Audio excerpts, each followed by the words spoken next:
You probably know that social media marketing is essential to promoting your business, or at least you've been told so by oodles of marketing blogs. And yet not only is bad advice rampant, but also, there are some hard lessons to be learned that no one thinks to warn you about. Here's what no one tells you about social media marketing. Always grab all your usernames. Most marketing gurus advise that you start with 1 or 2 social platforms rather than spreading yourself too thin. While that's good advice, you should still secure your brand name on all platforms. With every major platform gaining new users every day, odds are that someone will choose your name, unless it's exceptionally rare or unique. Go ahead and create an account and make an occasional post until you're ready to scale up your efforts. There are few things worse than getting ready to launch your next account and finding that someone already has the handle you've been using on every other platform. Ensure consistent branding by snapping up your brand's username wherever you can. Never buy followers. I've worked for several clients who followed some bad advice to buy followers. Guess what? Those followers weren't the least bit interested in their page, and many of them weren't even real people.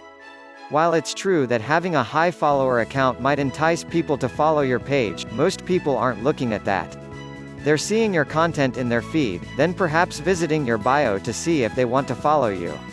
But they're following you to see your future content, not because they see that other people are following you.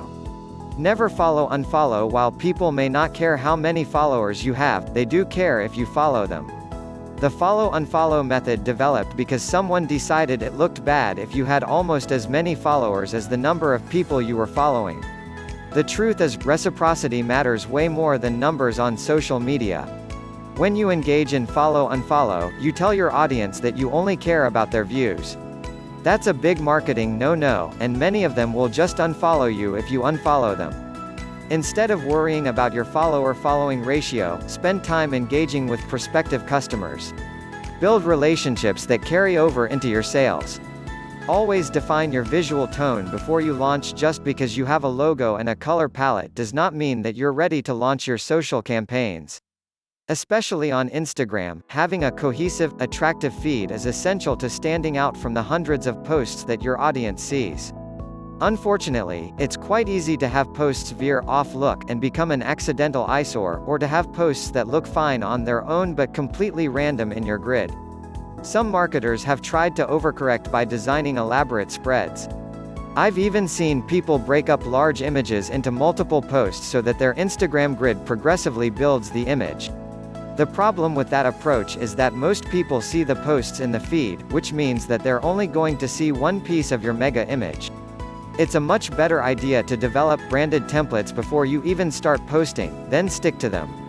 Never assume that all your followers will see your content. I always assumed that probably 20 to 40% of a page's followers would see anything posted on a business page. I was shocked to discover that per the algorithm, the number is more like 2%. 2%. Edit, some estimates say 6%. Still, even if you have thousands of followers, that's only a few dozen people, and most of them probably won't take any action on the post. That means that your social media marketing strategy has to catch your audience's attention on a rolling basis. You need to stagger your posts with similar content, then tie them into each other. Twitter threads are great for this. Just keep adding to a thread over the span of a few days. And Instagram is a great platform for repurposing content into different visual formats. Always stay positive. No one told me how resoundingly negative people would be on a business's social media page. I was used to snarky, trolling comments on my personal accounts, but I thought that people would at least have some decorum on professional accounts. Nope.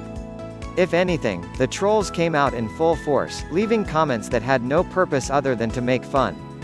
As the social media manager for a major college, and later a local government, I was sometimes inundated with nasty remarks. And I realized that people are always going to try to rile things up.